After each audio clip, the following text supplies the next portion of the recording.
Hola, ¿qué tal? Yo soy Iván Carrillo y les doy la más cordial bienvenida a Reporte Climático. Este es un día muy especial porque hemos llegado a los 100 episodios ininterrumpidos de periodismo de soluciones para un mundo en constante cambio. Y a nombre de todas las personas que lo hacen posible, les doy las gracias por acompañarnos semana a semana. ¿Son los fenómenos meteorológicos extremos una manifestación de la naturaleza o más bien una muestra del error humano? Desde Guatemala, Lisa Hernández Betancourt nos ayudará a responder. Ella es líder regional en las Américas y el Caribe de GNR, la Red Global de Organización de la Sociedad Civil para la Reducción de Desastres. Vamos a conocerla, pero primero les invito a echar un vistazo a lo más actual sobre el clima en el planeta.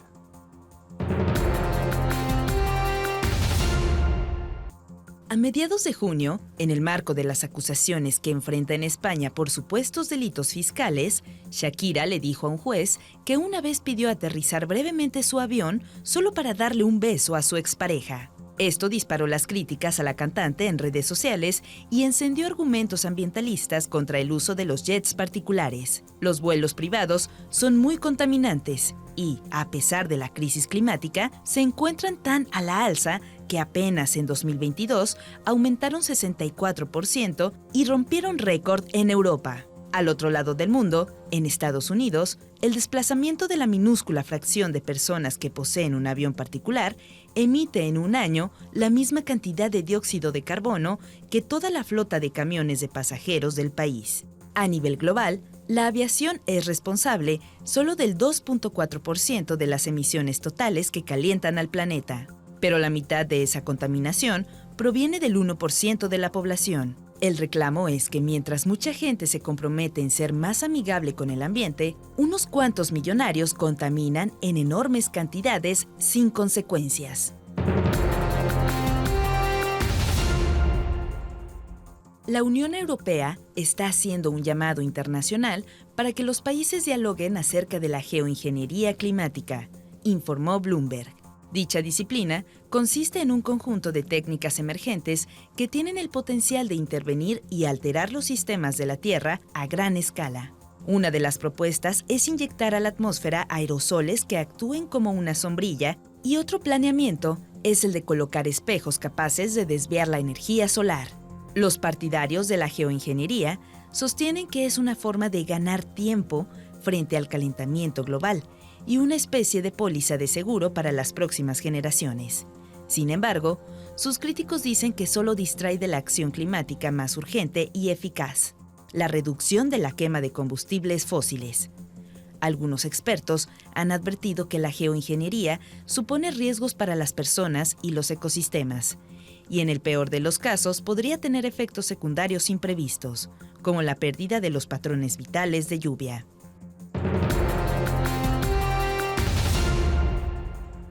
Al absorber dióxido de carbono, los árboles nos ayudan a mitigar el cambio climático, pero también son excelentes vías de adaptación ante los impactos irreversibles de la crisis, como el calor extremo. Según estudios, las superficies sombreadas por árboles pueden estar hasta 10 grados más frescas que aquellas sin cobertura vegetal. De acuerdo con reportes de AFP, el pueblo Bishnoi de la India reconoce ese valor y desde hace siglos protege a los árboles, incluso con su propia vida. Ellos creen que la naturaleza es sagrada y se asumen como sus guardianes inspirados de Amrita Devi, una de las más de 300 personas asesinadas en 1730 mientras defendían una zona cubierta por árboles de Kehari. Los Bishnoi de hoy en día siguen tratando a cada ser vivo como si fuera su hijo. Patrullan el territorio para verificar que ninguna criatura sufra daños y tienen centros de rescate de animales heridos.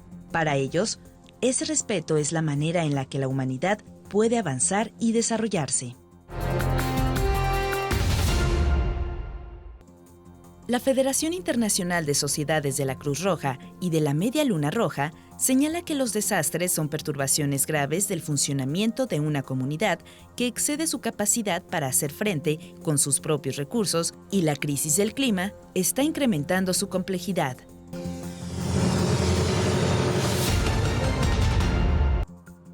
Desastres como las inundaciones, sequías, huracanes y deslizamientos de tierra están siendo cada vez más frecuentes e intensos a consecuencia del cambio climático, pero no se expresan de la misma forma siempre. Esto nos advierte Lisa Hernández.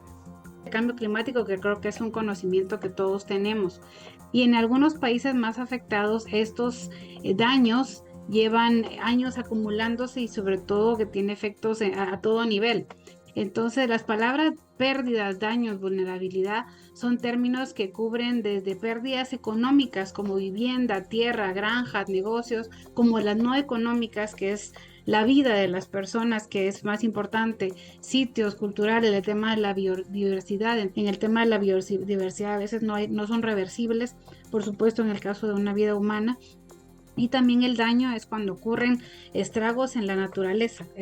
El 80% de los desastres registrados en América Latina durante las 2 décadas pasadas tuvo un origen meteorológico, hídrico o asociado al clima, y las proyecciones para los próximos años parecen no dar tregua. Efectivamente, lo que hemos encontrado obviamente como efecto del cambio climático han sido obviamente no solamente efectos en la salud, sino también como enfermedades respiratorias, pero también el tema de la inseguridad alimentaria sigue siendo afectada, abastecimiento de agua, desnutrición, enfermedades respiratorias. ¿Qué es lo que viene? Pues siguen habiendo cambios definitivamente en el contexto del clima, particularmente un aumento en la temperatura en la superficie de la Tierra, que puede ir desde 2.5 hasta 4.8 grados centígrados, estamos hablando a nivel global, particularmente en Latinoamérica y en los extremos, ¿verdad? Que puede ser Chile y también Estados Unidos, en los extremos de nuestra región, esas temperaturas se ven un poco más afectadas. También el nivel del mar va a crecer un poco más, un ascenso entre 45 y 82 centímetros más o menos, y obviamente adicionalmente a esto es muy probable que la precipitación se incremente en latitudes particularmente altas en el Ecuador y que disminuya en algunas zonas subtropicales. Las víctimas latinoamericanas de estos eventos se cuentan en cientos de millones, mientras que los peligros asociados al cambio climático no hacen más que crecer.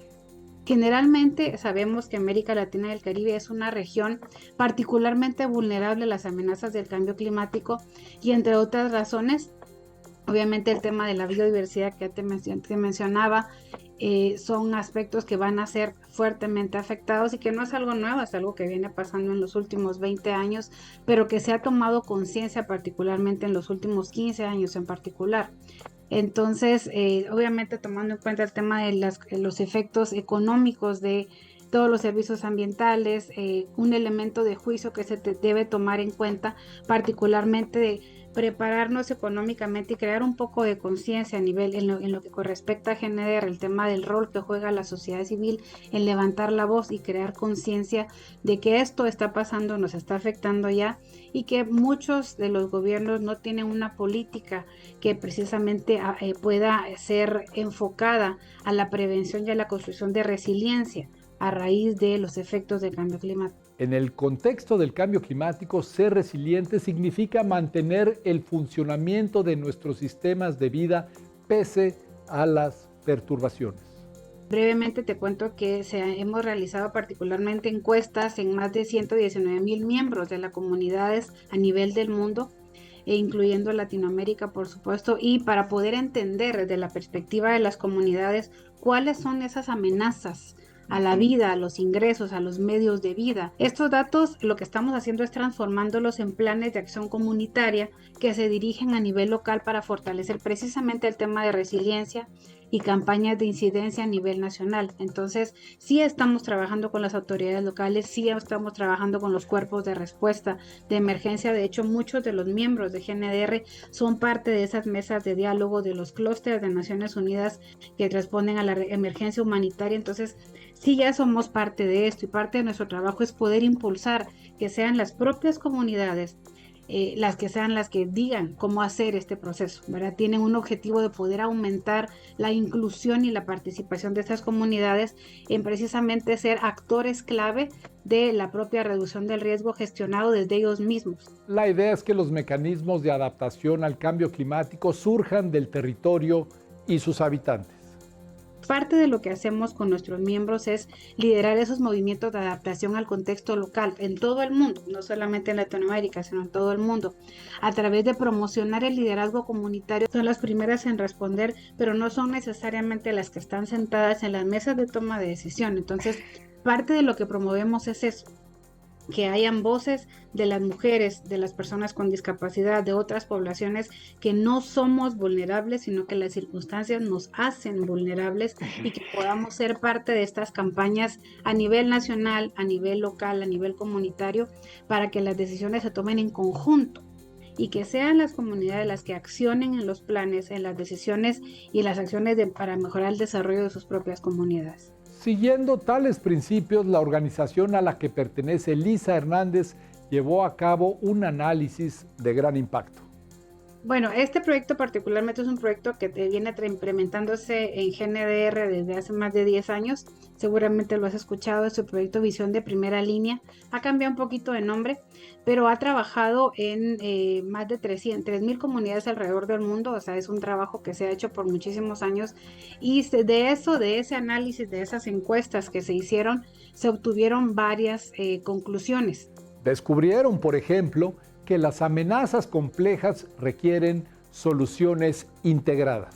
Una voz, un espacio donde no solamente sean las autoridades, no solamente sea también, por ejemplo, la academia, sino que esté sentada el sector privado, que esté sentado las organizaciones de base de fe, las comunidades de respuesta, porque cuando es una situación muy compleja como los desastres a los que nos enfrentamos, por un extremo sequías de largos periodos y por otro lado inundaciones, simplemente tenemos que integrar a la comunidad donde las medidas de prevención no son estructuras que son esenciales, sino que realmente se ha tomado desde la perspectiva de varios actores en ese espacio. Asimismo, descubrieron que quienes son más susceptibles a los desastres tienen mayor riesgo de exclusión en la toma de decisiones.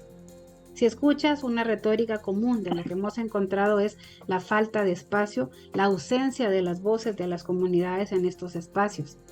Responsabilidades más asignadas, es decir, se hacen planes, pero cada quien hace lo que puede. Eso no ayuda. Tenemos que hacer muy claramente que muchos gobiernos locales no tienen un departamento designado o un mecanismo jurídico para poder evaluar las amenazas y las pérdidas que hay a nivel comunitario. Entonces, se identificó, se levantó la voz y se dijo, hasta que no haya una persona o una entidad específicamente trabajando en el tema con nombres y roles claros de cuál es el rol de cada una de las personas en cuanto a la respuesta, no van a haber resultados.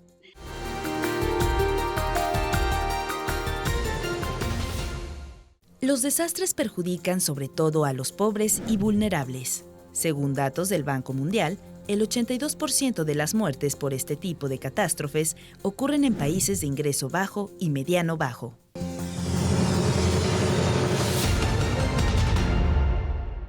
Uno de cada 4 desastres que se reportan a nivel mundial ocurren en América Latina y el Caribe. ¿Estamos listos para enfrentar esta situación? Creo que a nivel de Latinoamérica y a nivel del mundo, pero particularmente en nuestra región, es muy carente en cuanto al tema de estadísticas recientes, censos donde haya realmente información levantada en el momento del suceso climatológico o meteorológico, donde sabemos que no hay muchas veces información estratificada por sexo, por particularidades, por ejemplo, para la población que tiene discapacidades en particular, estratificación por niños, niñas, incluso la atención y la respuesta no tiene cuidados específicos con algunas poblaciones. Obviamente, algo que es muy claro y que seguramente ustedes lo han identificado es la falta de financiamiento para precisamente iniciativas que construyen la prevención y la resiliencia. Y es que por cada dólar destinado a esas acciones podríamos ahorrarnos hasta 17 en repercusiones de los desastres. También el desarrollo informado por el riesgo, creo que es algo que es una común del GNDR, es que el desarrollo no está informado por el riesgo, es decir, no estamos escuchando a las personas que ya tienen un plan de resiliencia, las comunidades saben cómo responder. Creo que todo ha sido a lo largo y ancho de México, pero en otros países también de Latinoamérica, donde la gente sabe precisamente por una medición ancestral que puedan tener que este río va a crecer, que este río no creció, que las plantas no se van a dar, en el caso de nuestras regiones mesoamericanas, que la milpa no creció y que no va a crecer porque no se sembró en tiempo. Entonces, mientras el riesgo no esté informado desde las comunidades, simplemente nosotros no vamos a poder tener resultados oportunos y sostenibles en largo tiempo. Ahora mismo el trabajo de Lisa Hernández consiste en retomar investigaciones previas, casos de éxito y demás conocimientos para ayudar a otras comunidades bajo amenaza. Y lo que se está haciendo es que estos datos se están transformando, como te decía, en planes de acción comunitaria, donde se comparten a nivel local con las autoridades locales, a nivel de las comunidades donde se levantó la información, pero más que eso lo estamos llevando a nivel nacional e internacional, distintas plataformas. Por ejemplo, el año pasado estuvimos en la COP27, algunas personas representando lo que se aprendió aquí, pero nosotros lo llevamos en un call to action, en un llamado a la acción permanente que se traduce en participaciones como esta que ustedes me dan la oportunidad de hacer. También tenemos participaciones en conversatorios, en difusión de otro tipo de actividades académicas y no académicas, con cuerpos de respuesta, donde lo que hacemos es decir, esto es lo que encontramos, por favor tomen en cuenta que es un desafío para cada uno de nosotros hacer inclusiva la reducción y la gestión del riesgo, y sobre todo que el trabajo esté impulsado por las propias comunidades. Ese es el aval que tenemos como una red global. Tenemos el respaldo de las comunidades, de los miembros, de nuestros miembros. Por ejemplo, en Latinoamérica tenemos 400 organizaciones de sociedad civil que son miembros de la red, y ellos se deben a las comunidades y nosotros nos debemos a ellos. Entonces es como una cascada de colaboración, cuyo llamado se fundamenta en una larga historia. ¿Cómo hacemos? Llevando a las organizaciones, a las plataformas internacionales, llevando a representantes, llevando líderes y lideresas, jóvenes, adultos mayores, personas con discapacidad, que son los que han respondido y que nos están enseñando a cómo hacer, porque lo vienen haciendo desde años. El conocimiento ancestral de lo que está pasando en la Tierra no es nada nuevo. Lo que estamos haciendo es poder elevarlo para que sea considerado y tomado en cuenta en las planificaciones, pero en la implementación, en todo el ciclo del desastre, desde antes, desde el momento de la prevención, desde la respuesta y desde la recuperación. Desde ahí es todo el ámbito de resiliencia que trabajamos con las comunidades. Pero ¿cómo se aseguran Lisa Hernández y sus colaboradores que esta gama de estrategias realmente funciona? Bueno, sí tenemos un mecanismo de reportería y de control, en este caso, para medir el impacto de estas iniciativas. No solamente lo hacemos a través de proyectos que tienen diferentes tipos de financiamiento de la cooperación internacional, sino también tenemos en sitio, en las comunidades, medidores que nos permiten ver el impacto de las iniciativas. Actualmente, por ejemplo, para responderte, tenemos un proyecto que se llama Liderazgo Local para el Impacto Global, que es el nombre de la estrategia de GNDR, que desarrolla ahorita en el 2023 y más adelante. Se va a implementar a través de 50 organizaciones miembros de GNDR, y lo que ve es cómo estamos midiendo el impacto de las iniciativas de GNDR. Lo que hacemos es promover. GNDR tiene varios roles y uno de ellos es ser un espacio para poder convenir, concertar y poder traer voces de diferentes sonidos, de diferentes etnias, de diferentes colores de piel, si tú quieres, pero que enfrentamos los mismos retos, y lo que hacemos es ayudarlas a que las herramientas que internacionalmente se conocen puedan ser del acceso para estas personas. El balance final es diverso y no siempre ha resultado positivo. Mecanismo de reportería y de control, en este caso, para medir el impacto de estas iniciativas. No solamente lo hacemos a través de proyectos que tienen diferentes tipos de financiamiento de la cooperación internacional, sino también tenemos en sitio, en las comunidades, medidores que nos permiten ver el impacto de las iniciativas. Actualmente, por ejemplo, para responderte, tenemos un proyecto que se llama Liderazgo Local para el Impacto Global, que es el nombre de la estrategia de GNDR, que desarrolla ahorita en el 2023 y más adelante. Se va a implementar a través de 50 organizaciones miembros de GNDR, y lo que ve es cómo estamos midiendo el impacto de las iniciativas de GNDR. Reducir el riesgo de desastres implica aceptar que el piso de la vulnerabilidad no es parejo, como tampoco lo es el compromiso de respuesta. No todos los planes se están implementando de la misma forma, no todas las autoridades son tan amplias y permisivas en cuanto a la modificación de su forma de trabajo, pero lo que sí estamos haciendo es, cuando esto no está pasando, también levantamos la voz. Trabajamos con actores clave como el Sistema de Naciones Unidas, como digamos organismos de respuesta. En el caso, por ejemplo, de Centroamérica, trabajamos muy en colaboración con CEPREDENAC, que es una coordinadora que responde con las diferentes organizaciones de gobierno que son las encargadas de la respuesta. Entonces, parte de nuestra misión es darles esa reportería, contarles, esto no está pasando en esta comunidad, esto no se está respondiendo.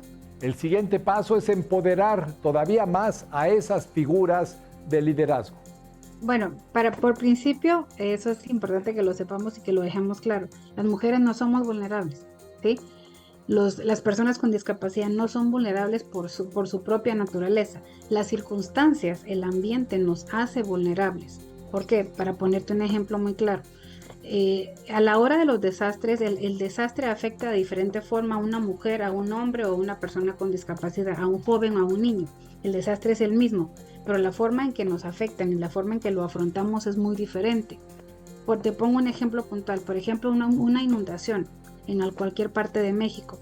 ¿Quiénes son los primeros que responden? Somos las mujeres. Las mujeres sabemos en nuestra comunidad dónde están las personas con discapacidad, dónde están las embarazadas, dónde están los adultos mayores y nos articulamos rápidamente. ¿Qué es lo primero que hacemos?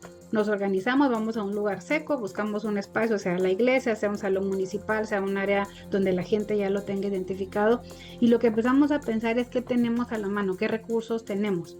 Tenemos agua, tenemos comida, empezamos a organizarnos, traemos la comida porque sabemos que la gente necesita refuerzo. Entonces, esos albergues generalmente son liderados por las mujeres. Entonces, ¿qué acciones estamos tomando? Entonces, primero para aclarar, el tema de vulnerabilidad son las circunstancias las que nos hacen. Porque a la hora de responder, las mujeres se organizan de una forma, los jóvenes de otra, pero ¿quiénes sacan a los adultos mayores? ¿Quiénes sacan a las personas con discapacidad de esa comunidad? Entonces ya sabemos si tenemos una articulación. Lo que estamos haciendo desde GNDR es fortaleciendo las capacidades de liderazgo de las mujeres. Ya la tenemos naturalmente, pero entonces lo que hacemos es cómo hacemos para que su voz sea afinada de tal forma que pueda estar sentada en una mesa de toma de decisión en una municipalidad, en un consejo comunitario de respuesta. ¿Cómo hacemos para que en un área donde normalmente solo hay hombres, y eso tú lo sabes normalmente en nuestras comunidades, donde solo los hombres toman las decisiones, cómo hacemos para que la mujer entre? Pues hacemos simultáneamente un proceso de concientización en este grupo de hombres, pero también les estamos dando a las mujeres las herramientas para que sepan qué decir y cómo decirlo, qué tan claro hablar, cuáles son las palabras que tienen que saber usar, cuáles son las técnicas para comunicación.